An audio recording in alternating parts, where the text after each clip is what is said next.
Welcome to infinity.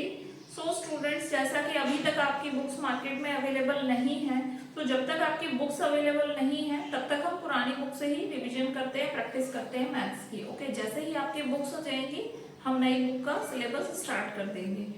तो जैसा कि हमने कल रेशनल नंबर से स्टार्ट किया था, उसकी कुछ प्रॉपर्टीज मैंने आपको पढ़ाई थी। अगर आपने वो वीडियो नहीं देखा है तो अभी देख लीजिए, लिंक डिस्क्रिप्शन बॉक्स में दिया है। सो स्टूडेंट्स, कल जो प्रॉपर्टीज हमने पढ़ी थी उसी से रिलेटेड कुछ क्वेश्चंस हम सॉल्व करते हैं, जिससे कि आपकी अच्छे से प्रैक्टिस हो सके। ओके, तो चलिए स्टार्ट करते हैं। कल हमने एक प्रॉपर्टी पढ़ी थी एडिटिव इनवर्स। एडिटिव इनवर्स क्या होता है? अगर किसी नंबर में हम कोई ऐसा नंबर ऐड कर दें जिससे आंसर 0 हो जाए तो वो उस नंबर का एडिटिव इनवर्स है। ओके, जैसे कि 5 का एडिटिव इनवर्स -5 है। 5 और -5 को ऐड कर देंगे तो आंसर आएगा 0। ओके, अगर क्योंकि हम रेशनल नंबर्स पढ़ रहे हैं, अब हम रेशनल नंबर्स के एडिटिव इनवर्स ट्राई करते हैं।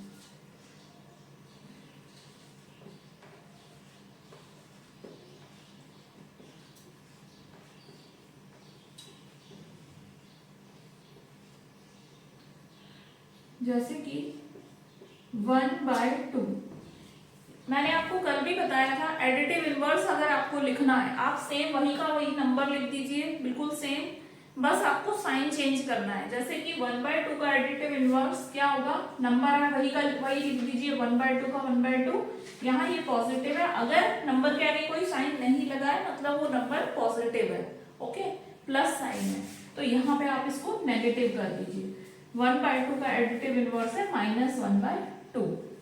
ठीक है, इनको अगर हम सॉल्व करेंगे तो आंसर आएगा 0। इसी तरह से अगर -3/5, अगर हमें -3/5 दिया है, इसका एडिटिव इनवर्स पूछा है, इसका एडिटिव इनवर्स क्या होगा? सेम टू सेम यही नंबर लिख दीजिए, साइन अपोजिट हो जाएगा। यहाँ पे माइनस दिया है, यहाँ प्लस कर दीजिए। Okay, very easy it is. अगर न्यूमरेटर और डिनोमिनेटर दोनों में नेगेटिव साइन लगा है तब आप क्या करेंगे? स्टूडेंट्स, ये आपस में डिवाइड हो रहे हैं, साइंस भी आपस में डिवाइड हो जाएंगे, तो डिवाइड होके दोनों साइंस कैंसिल हो जाएंगे। ओके, तो ये बचेगा 4/5। Now this is a positive rational number, so इसका एडिटिव इनवर्स क्या होगा? -4/5।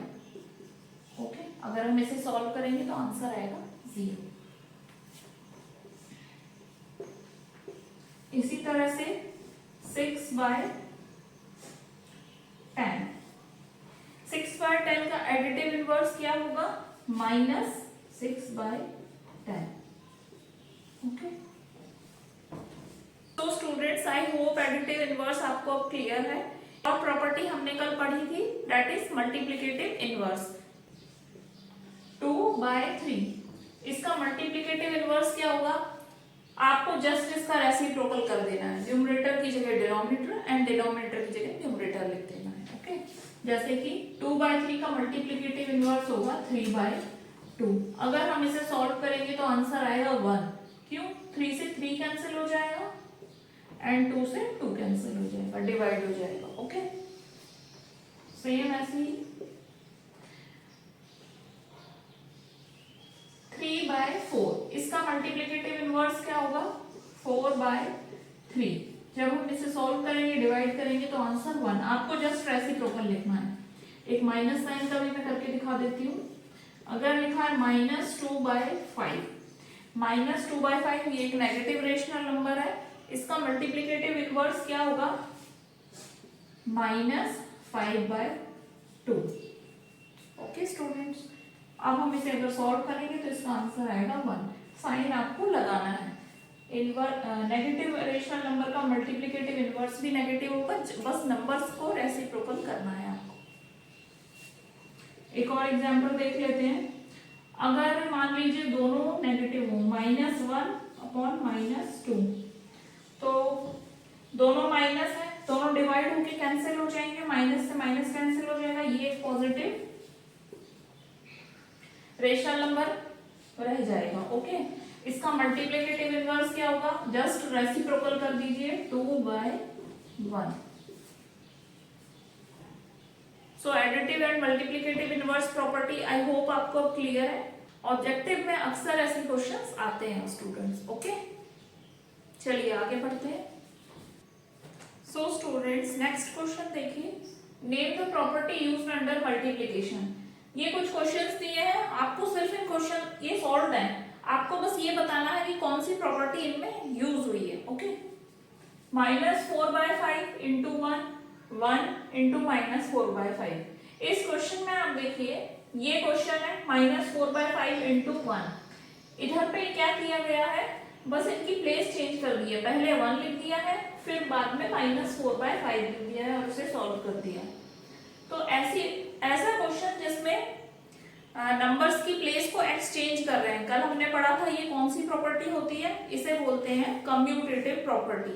ओके, जहां नंबर्स की प्लेस चेंज हो रही है, आंसर में इससे कोई इफेक्ट नहीं पड़ता है, आंसर सेम ही आना है। ओके, ऐसी प्रॉपर्टी को हम बोलते हैं कम्यूटेटिव प्रॉपर्टी। तो यहां मैं लिख देती हूँ ब्रैकेट में,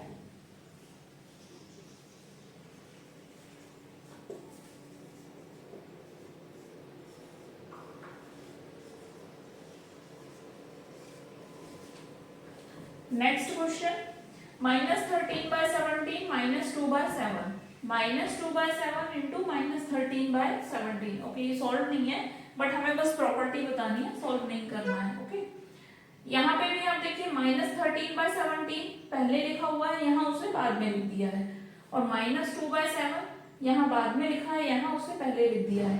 आगे नंबर्स की प्लेस को एक्सचेंज कर दिया गया है। ओके, सो ये भी कौन सी प्रॉपर्टी है, same commutative property.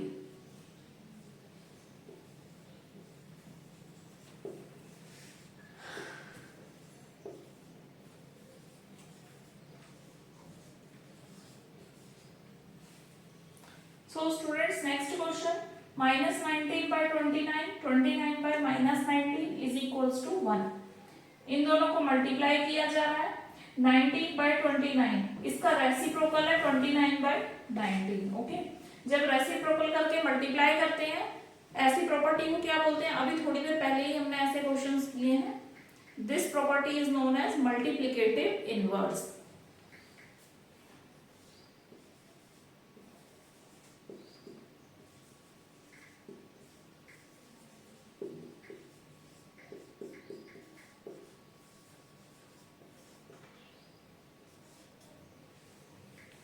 So students I hope आपको ये सारी प्रॉपर्टीज समझ आ गई होंगी। चलिए अब कुछ और क्वेश्चंस करते हैं। So students this is your next question, multiply 6/13 by the reciprocal of -7/16। आपको क्या करना है, 6/13 को -7/16 के रेसिप्रोकल से मल्टीप्लाई करना है। डायरेक्ट इस नंबर से मल्टीप्लाई नहीं करना है, रेसिप्रोकल से करना है। रेसिप्रोकल में हम क्या करते हैं, डिनोमिनेटर को न्यूमरेटर की जगह लिख देते हैं, न्यूमरेटर को डिनोमिनेटर की जगह लिख देते हैं। ओके, सो हमें मल्टीप्लाई करना है, इसलिए मल्टीप्लाई साइन, और इसका रेसिप्रोकल हो गया -16/7। ओके स्टूडेंट्स, अब इसे सिर्फ मल्टीप्लाई करना है। अगर कोई नंबर कैंसिल होता है तो हम यहाँ उसे कैंसिल कर सकते हैं। ओके, बट यहाँ पे कुछ भी कैंसिल नहीं हो रहा है, तो डायरेक्ट हम मल्टीप्लाई करके आंसर लिख देंगे।